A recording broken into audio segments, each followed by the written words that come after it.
film ini yaitu Michael Scofield. Dia baru beres ditato oleh seorang wanita.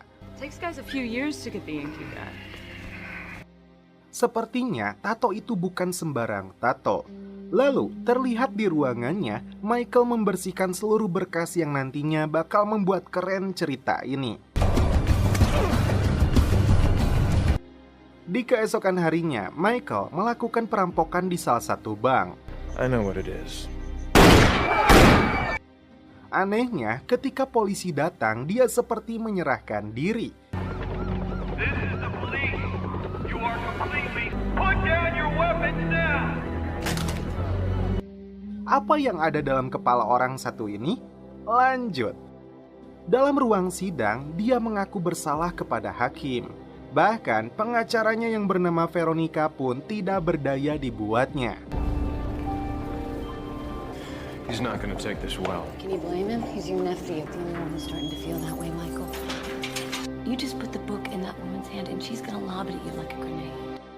Namun di masa hukumannya nanti, Michael meminta ditempatkan di penjara dekat rumahnya. Yang menjadi masalah, penjara itu ditempati oleh para tahanan level 1 atau para penjahat dengan kasus besar.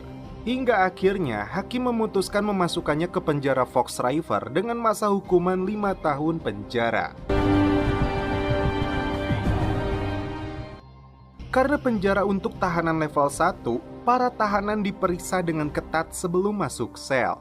Sekarang kita diperkenalkan kepada kapten penjara ini, yaitu Bellick. First commandment is you got nothing coming. Dalam riwayat tahanan, terlihat Michael mempunyai penyakit diabetes tipe 1.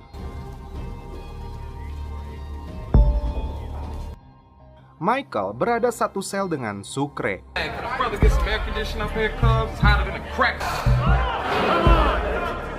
Fish? Ain't nothing to do up in here. Tak lama kemudian, di bawah ada seorang napi ditusuk oleh napi lain. Entah apa alasannya, yang jelas aksi penikaman itu adalah ucapan selamat datang untuk Michael. Berpindah scene ke Veronica yang sedang bersama tunangannya yaitu Sebastian. Dalam obrolan mereka, terungkap Veronica bahkan tidak percaya dalam persidangan itu adalah Michael, karena berbeda dengan sosok Michael yang dia kenal. Kembali ke penjara, Michael ditemani Sucre memasuki lapangan. Sucre memberikan informasi bahwa Trace Streetdius menguasai lapangan, Nortenos menguasai bangku, dan Woods menguasai alat gym. Namun, sipir adalah geng terkejam di tempat ini. Lalu diperkenalkan seorang kakek tua pecinta kucing bernama D.B. Cooper. Nah, nama D.B. Cooper sempat dibocorkan di scene awal. Dia adalah pembajak pesawat dengan uang curian $1,5 juta. Setelah itu, Michael memperhatikan dengan seksama kondisi penjara ini.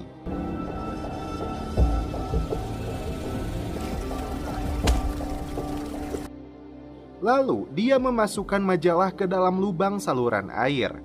Dan dia berkata sedang mencari seseorang bernama Lincoln Burrows. Where can I find him? Lincoln Burrows dikabarkan telah membunuh kakak wakil presiden dan divonis hukuman mati. Dan untuk menemui Lincoln hanya ada dua cara, yaitu di gereja dan IP atau industri penjara. Untuk masuk ke bagian IP harus melalui John Abruzzi. Nah, sosok John Abruzzi sempat dibocorkan di awal film juga. Terungkap di sini, ternyata Lincoln Burrows adalah kakak Michael. Dalam sel penjara, Michael seperti membuat origami.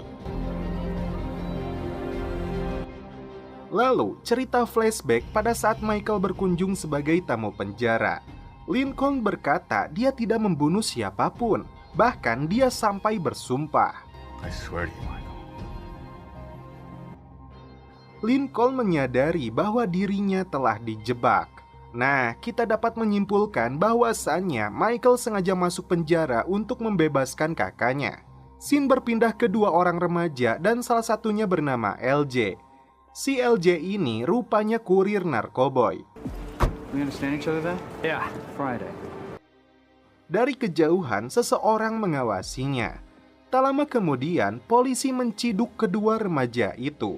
Kembali ke penjara, Michael bertemu dengan John Abruzzi dan memintanya untuk dimasukkan dalam bagian IP. Tak lupa dia meninggalkan origami angsa kepada Abruzzi yang nantinya akan berhubungan dengan alur ceritanya. Di tempat lain, dua orang bapak-bapak bertemu dan membicarakan tentang seseorang yang memasukkan John Abruzzi ke penjara. Nah, orang yang jadi cepu itu disebut Fibonacci. Lalu, terdapat amplop yang berisikan sesuatu. Kembali ke Michael yang sedang mendapat pemeriksaan rutin karena penyakit diabetesnya. Nah, dokter ini dibocorkan juga di awal film. Dia bernama Sarah Wayne Tankerdy, dan ternyata dokter cantik ini anak dari gubernur. Ketika Sarah keluar, Michael bergegas memasukkan origaminya ke dalam saluran air di ruangan itu. Scene berpindah ke markas Pas Pampres di Washington DC. Datanglah seseorang yang mengabarkan Lincoln akan dieksekusi mati. Namun, seorang uskup bernama McMurrow menentangnya karena punya banyak pengaruh dengan gubernur. Di gereja penjara, Lincoln terkejut karena Michael berada di sana. Getting you out of here. Menurut Lincoln, mustahil untuk keluar dari penjara ini. Namun Michael membalasnya. Not if you design the place it isn't. Kemudian, Michael dipanggil oleh kepala penjara bernama Pop. Dia mempertanyakan mengapa orang sepintar Michael masuk penjara.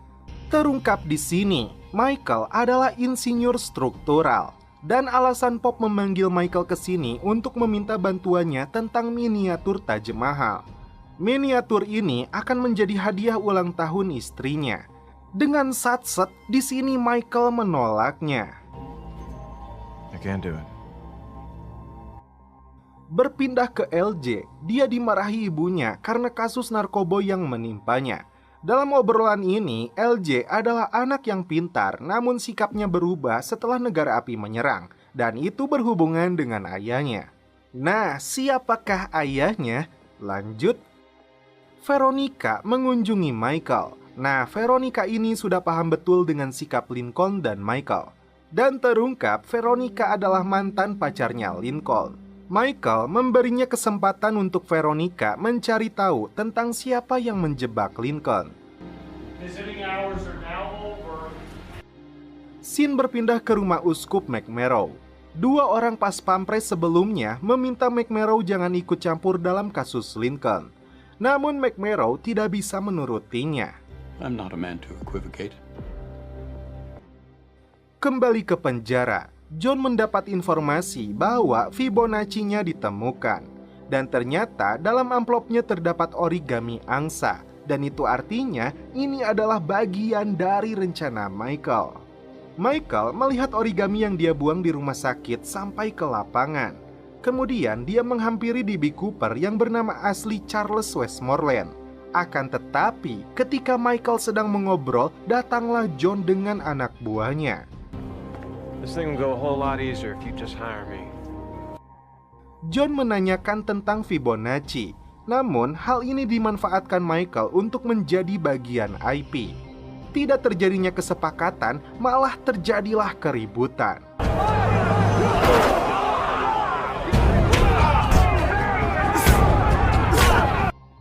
Alhasil, Michael dipanggil kembali oleh Pop. Sel isolasi selama 90 hari adalah hukuman untuk perlakuannya. Eits, tidak semudah itu Ferguson, karena Michael mempunyai tameng yaitu miniatur Taj Mahal. Dengan dalih tekanannya tidak tersebar, maka bangunannya akan runtuh. Nah, karena hal itulah Pop tertarik dengan penawarannya. Berpindah ke uskup McMurrow yang sedang tertidur. Karena mendengar suara, dia pun terbangun dan Veronica yang mendengar kabar kematian itu langsung menyadari bahwa Lincoln dijebak.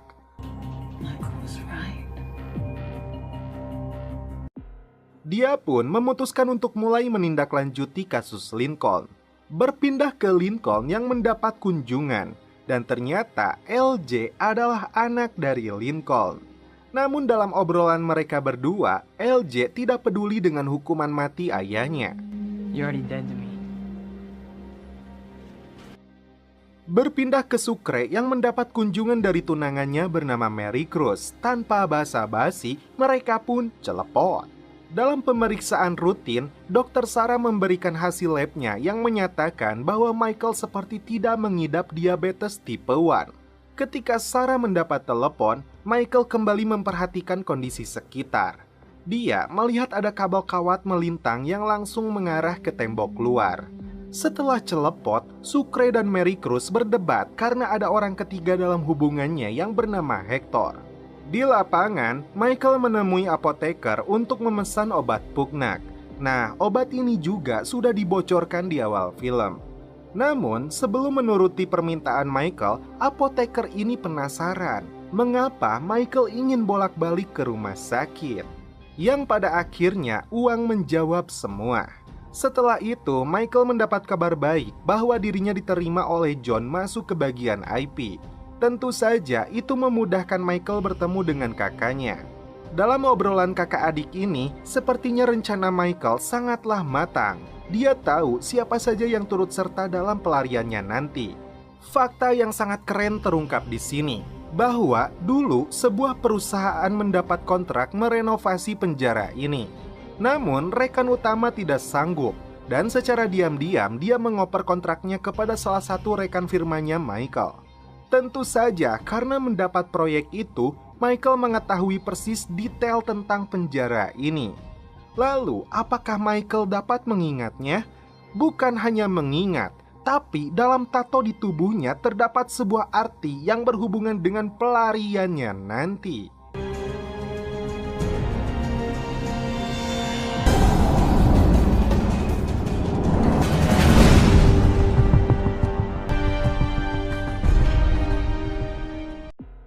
Dan setelah itu film pun berlanjut ke episode 2. Michael mengajak DB Cooper untuk join the party karena dia akan berguna